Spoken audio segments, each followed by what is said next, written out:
Bahrain ರಾಜಧಾನಿ ಮನಾಮದಲ್ಲಿ ವಸತಿ ಕಟ್ಟಡದ ಮೇಲೆ ಇರಾನ್ ದಾಳಿಯನ್ನ ಮಾಡಿದೆ. ವೆರಿ ಸರ್ಪ್ರೈಸಿಂಗ್ ವಿಚಾರ ಇದು. 21 ವರ್ಷದ ಮಹಿಳೆ ದುರ್ಮರಣವನ್ನ ಹೊಂದಿದ್ದಾರೆ ಈ ದಾಳಿಯಿಂದಾಗಿ.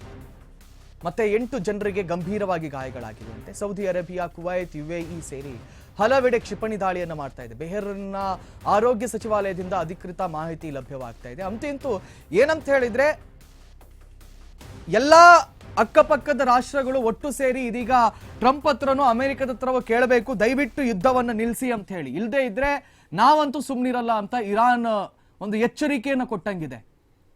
ನಮಗೆ ಅಮೆರಿಕದ ಮೇಲೆ ದಾಳಿ ಮಾಡೋಕ್ಕಾಗಲ್ಲ, it's because geographically it is impossible. ಹಾಗಾಗಿ ಉಳಿದಂತಹ ಬಹರೇನ್ ಆಗಿರಲಿ, ದುಬೈ ಆಗಿರಲಿ, ಅಬುಧಾಬಿ ಆಗಿರಲಿ, ಜೋರ್ಡನ್ ಆಗಿರಲಿ, ಈ ಎಲ್ಲ ದೇಶಗಳು ಒಟ್ಟಾಗಿ ಆ ಯುದ್ಧವನ್ನು ನಿಲ್ಲಿಸೋಕೆ ಅಮೆರಿಕದ ಹತ್ರ ಹೇಳಬೇಕು. ಇಲ್ಲದೆ ಇದ್ರೆ ನಾನು ನಿಮ್ಮನ್ನು ಬಿಡಲ್ಲ, ನಿಮ್ಮ ಮೇಲೂ ಕೂಡ ನಾವು ದಾಳಿ ಮಾಡ್ತೀವಿ ಅನ್ನುವಂತಹ ಎಚ್ಚರಿಕೆಯ ಗಂಟೆಯ ರೀತಿಯಲ್ಲಿ ಇವತ್ತು ಇರಾನ್ ಬಹರೇನ್ ಮೇಲೆ ಕೂಡ ದಾಳಿ ಮಾಡಿದೆ. ಇದರ ಪರಿಣಾಮ 8 ಜನರು ಗಂಭೀರವಾಗಿ ಗಾಯಗೊಂಡಿದ್ದಾರೆ ಮತ್ತು 28 ವರ್ಷ ಪ್ರಾಯದ ಮಹಿಳೆ ದುರ್ಮರಣವನ್ನ ಹೊಂದಿದ್ದಾರೆ.